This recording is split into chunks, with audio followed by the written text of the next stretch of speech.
চট্টগ্রামে কর্ণফুলী নদীতে বিমান বাহিনীর একটি প্রশিক্ষণ যুদ্ধ বিমান বিধ্বস্ত হয়েছে। এই ঘটনায় বিমানের এক বৈমানিক নিহত এবং আরেকজন আহত হয়েছেন। নিয়মিত প্রশিক্ষণের সময় বৃহস্পতিবার সকালে এই দুর্ঘটনা ঘটে। নৌবাহিনীর টাগবোট সহ ডুবুরি, ফায়ার সার্ভিস, নৌপুলিশ, বন্দরে অবস্থানরত জাহাজের নাবিকরা উদ্ধার কাজ করছেন। বৈমানিকের মৃত্যুতে প্রধানমন্ত্রী শেখ হাসিনা ও বিমান বাহিনীর প্রধান শোক প্রকাশ করেছেন। চট্টগ্রাম থেকে নাইমুল ইসলামের প্রতিবেদন, জানাচ্ছেন খালিদ হাসান।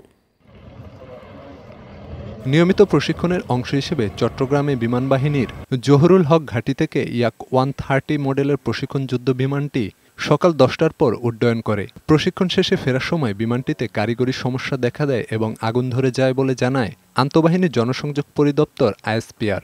তবে ক্ষয়ক্ষতি এড়াতে দুই বৈমানিক বিমানটিকে লোকালয়ের উপর থেকে নদীর মোহনার দিকে নিয়ে যান। প্রত্যক্ষদর্শীরা জানান, চট্টগ্রাম বোট ক্লাবের কাছে কর্ণফুলী নদীর 11 নম্বর ঘাটের নতুন পতেঙ্গা টার্মিনালের পাশে নদীতে পড়ে যায় রাশিয়ার তৈরি যুদ্ধ বিমানটি। মোবাইল ফোনে ধারণ করা একটি ভিডিও ফুটেজে বোট ক্লাবের উপর দিয়ে উড়ে যাওয়ার সময় বিমানটির পেছনের দিকে আগুন জ্বলতে দেখা যায়। এরপরে বিমানটি নিচু হয়ে সোজা নদীতে পড়ে তলিয়ে যায়। নদীতে পড়ার আগেই প্যারাশুটের সাহায্যে দুই পাইলটকেও নদীতে নামতে দেখা যায়। পরে কর্ণফুলী নদী থেকে বৈমানিক স্কোয়াড্রন লিডার আসিম জাওয়াদ এবং উইং কমান্ডার সোহান হাসান খানকে উদ্ধার করে বিএনএস পতেঙ্গা হাসপাতালে নেওয়া হয়। সেখানে চিকিৎসকরা স্কোয়াড্রন লিডার আসিম জাওয়াদকে মৃত ঘোষণা করেন। অপর বৈমানিক চিকিৎসাধীন রয়েছেন। জাহাজ থেকে দেখতেছি একটা বিমান বিকট একটা শব্দ হয়েছে। শব্দ হওয়ার পর দেখছি বিমানটা তিন টুকরা হয়ে নদীতে পড়ে গেছে। দুজন পাইলট ছিল, দুজন পাইলট পানিতে প্যারাশুট নিয়ে পানিতে পড়ে গেল। লাইফ বোটগুলো নিয়ে তাদেরকে উদ্ধার করছে।